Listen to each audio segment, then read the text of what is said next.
প্রথমেই থাকছে আওয়ামী লীগের হাতে দেশ ইসলাম নিরাপদ নিয়ে সরকারকে কঠোর হুঁশিয়ারি ইসলামী আন্দোলনের। এরপর থাকছে কোনো শক্তি সরকারকে ক্ষমতায় রাখতে পারবে না, বললেন আমির খসরু। এবার থাকছে সরকার ব্যস্ত ক্ষমতা ধরে রাখতে, বললেন কর্নেল অলি। এরপর থাকছে আওয়ামী লীগের হাতে ৯৫% মানুষের অধিকার আজ বন্দী, এবি পার্টি। সর্বশেষ থাকছে আজ দেশে ফিরছেন মির্জা ফখরুল। শুনলেন শিরোনাম, এবার বিস্তারিত। পুরো খবরটি দেখতে সাথেই থাকুন। ঢাকা বিশ্ববিদ্যালয়সহ বিভিন্ন শিক্ষা প্রতিষ্ঠানে ইফতার মাহফিলে হামলার প্রতিবাদে মিছিল ও সমাবেশ করেছে ইসলামী আন্দোলন বাংলাদেশ। ইসলামী আন্দোলনের প্রেসিডিয়াম সদস্য প্রিন্সিপাল মাওলানা সৈয়দ মোসাদ্দেক বিল্লাহ আল মাদানী বলেন, আওয়ামী লীগের হাতে দেশ, ইসলাম ও মানবতা কোনো কিছুই নিরাপদ নয়। ভারতকে খুশি করার জন্যই সরকার ইফতারে নিষেধাজ্ঞা দিচ্ছে। তিনি আরও বলেন, স্বরাষ্ট্রমন্ত্রীর উপস্থিতিতে ঢাবির অনুষ্ঠানে ভারতীয় জাতীয় সঙ্গীত দিয়ে প্রোগ্রাম শুরু, স্বাধীনতার বিরুদ্ধে আঘাত। স্বাধীন সার্বভৌম বাংলাদেশের মাটিতে এমন কাজ করার কি করে সাহস পেল তা সরকারকে স্পষ্ট করতে হবে। ইসলামী আন্দোলনের এই নেতা আরও বলেন, সাধারণ মানুষ আজ নিত্যপণ্যের দামে দিশেহারা। মানুষের কষ্ট এ ফ্যাসিস্ট সরকার দেখছে না। মাওলানা শেখ ফজলে বাড়ি মাসুদ বলেন, বর্তমান সরকারের কর্মকাণ্ডে ধর্মনিরপেক্ষতা ফুটে উঠছে।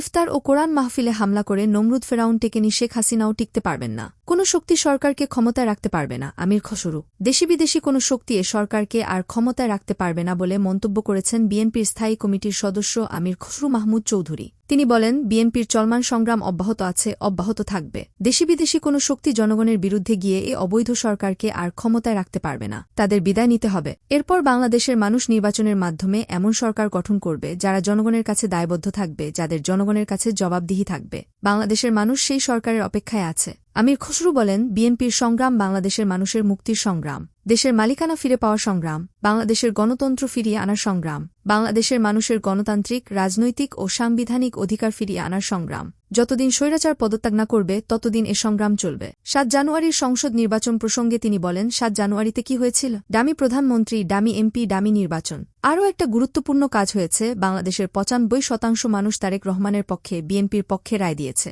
আবার বলি, ৭ জানুয়ারি বাংলাদেশের মানুষ ৯৫% মানুষ তারেক রহমানের পক্ষে, বিএনপির পক্ষে রায় দিয়েছে। তিনি বলেন, আজ বাংলাদেশে শুধু রাজনৈতিক দলের ঐক্য ঘটেনি, ৯৫% বাংলাদেশের মানুষের ঐক্য ঘটেছে।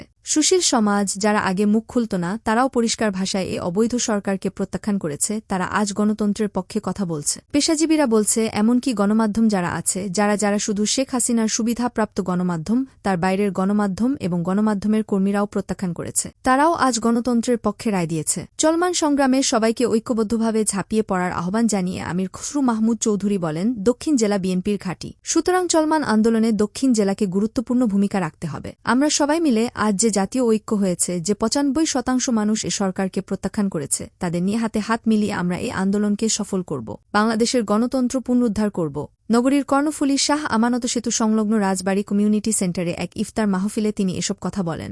আলোচনা সভায় ভার্চুয়ালি যুক্ত হয়ে বক্তব্য রাখেন বিএনপির ভারপ্রাপ্ত চেয়ারম্যান তারেক রহমান। তিনি দেশের সমসাময়িক রাজনৈতিক বিষয় নিয়ে বক্তব্য রাখেন। তিনি দলীয় নেতাকর্মী ও চট্টগ্রামবাসীকে সালাম ও ঈদের শুভেচ্ছা জানান। সরকার ব্যস্ত ক্ষমতা ধরে রাখতে, কর্নেল অলি। লিবারেল ডেমোক্রেটিক পার্টির প্রেসিডেন্ট ড কর্নেল অবসর অলি আহমদ বীর বিক্রম বলেছেন, বিগত কয়েক বছর যাবৎ দেশে অপরাজনীতি, জালভোট কালচার, জবাবদিহিতা এবং একদলীয় পদ্ধতির শাসন প্রতিষ্ঠার কারণে দেশের ও জনগণের সমস্যা সমাধান বা দেখার কেউ নেই। সরকার ব্যস্ত শুধু ক্ষমতা ধরে রাখতে, ফলে দেশ ক্রমশ ধ্বংসের দিকে ধাবিত হচ্ছে। অলি আহমদ বলেন, পৃথিবীর সর্বমোট ১৪৩টি দেশে জরিপ করা হয়েছে, তাও আবার জাতিসংঘের তত্ত্বাবধানে। তারা সুখী দেশের তালিকা প্রকাশ করেছেন। এতে বাংলাদেশের অবস্থান ১২৯তম, জাগত বছর ছিল ১১৮তম। এতেই বোঝা যায় বর্তমান সরকার পর্যায়ক্রমে আমাদেরকে কোথায় নিয়ে যাচ্ছে। অন্যদিকে চারদিকে যুদ্ধের দামামা বাড়ছে, সবকিছুর মূল্য ৫ থেকে ৭ গুণ বেশি। বিভিন্ন খাদ্যদ্রব্যের সংকট দিন দিন বৃদ্ধি পাচ্ছে। আগামী দিনগুলোতে আরও প্রকট আকার ধারণ করার সম্ভাবনা খুবই বেশি। ওই সময় বর্তমান সরকারের অবস্থা কি হতে পারে? সুতরাং এখনও সময় হাতে আছে। মনে রাখতে হবে, আমরা কেউ চিরদিন বেঁচে থাকার ভিসা নিয়ে পৃথিবীতে আসি নাই। ফিরে যেতে হবে। নতুন প্রজন্মের আগমন ঘটবে, তাদেরকে আমরা কি ধরনের বাংলাদেশ দিয়ে যাচ্ছি? ফ্লাইওভার, হাইওয়ে আর পদ্মা সেতু খেয়ে কি জীবন রক্ষা পাবে? প্রয়োজন চরম আত্মত্যাগ। তিনি বলেন, একজন রাজনীতিবিদকে লোভ ও লালসা ঊর্ধ্বে উঠতে হবে। হারাম রোজগার থেকে বিরত থাকতে হবে। ন্যায়পরায়ণ হতে হবে, ন্যায় বিচারক হতে হবে। কারো প্রতি কোন বৈষম্য করবে না, মানুষকে কষ্ট দেবেন না। সকল প্রকার অন্যায়ের প্রতিবাদ করবে, দেশপ্রেমিক হতে হবে। দেশপ্রেম ইমানের অঙ্গ। মিথ্যা কথা বলা বা মিথ্যার আশ্রয় নেয়া থেকে বিরত থাকতে হবে। সকল ক্ষেত্রে স্বচ্ছতা ও জবাবদিহিতা নিশ্চিত করতে হবে। আইন সকলের জন্য সমানভাবে প্রযোজ্য হবে। বিনয়ী হতে হবে। সমাজে একে অপরের সঙ্গে সুন্দর সম্পর্ক বজায় রাখতে হবে। নিজের বিবেকের কাছে সকলকে জবাবদিহি করতে হবে। সমাজে মনুষ্যত্ব ফিরিয়ে আনতে হবে। সত্যের পথে থাকতে হবে। কঠোর হস্তে দুষ্টের দমন করতে হবে। কর্নেল অলি বলেন, জনগণের মতামত জানানোর উৎকৃষ্ট পন্থা হচ্ছে অবাধ, নিরপেক্ষ, সুষ্ঠু ও শান্তিপূর্ণভাবে সকলের অংশগ্রহণের মাধ্যমে জাতীয় সংসদ নির্বাচন। আশা করি প্রধানমন্ত্রী শেখ হাসিনা এই সত্যগুলি অনুধাবন করে অনতিবিলম্বে নতুনভাবে সকলের নিকট গ্রহণযোগ্য পন্থায় জাতীয় সংসদ নির্বাচন অনুষ্ঠানের ব্যবস্থা গ্রহণ করে জাতিকে সঠিক পথে চলার পথ সুগম করবেন। আওয়ামী লীগের হাতে ৯৫% মানুষের অধিকার আজ বন্দী। AB party. বৈষম্য আর অধিকারের প্রত্যয় নিয়ে যে দেশে মুক্তির লড়াই হয়েছিল সে দেশের ৯৫% মানুষের অধিকার আজ আওয়ামী লীগ সরকারের হাতে বন্দী হয়ে আছে বলে মন্তব্য করেছেন এবি পার্টির নেতারা। শুক্রবার রাজধানীর বিজয়নগরস্থ এবি পার্টির কার্যালয় চত্বরে আয়োজিত মাসব্যাপী গণইফতারের ১১তম দিনে এ মন্তব্য করেন তারা। এদিন অসহায় মানুষের সাথে অংশগ্রহণ করেন গুম হওয়া পরিবারগুলোর সংগঠন মায়ের ডাকর সমন্বয়ক সানজিদা ইসলাম সহ বেশ কয়েকটি গুম পরিবারের সদস্য।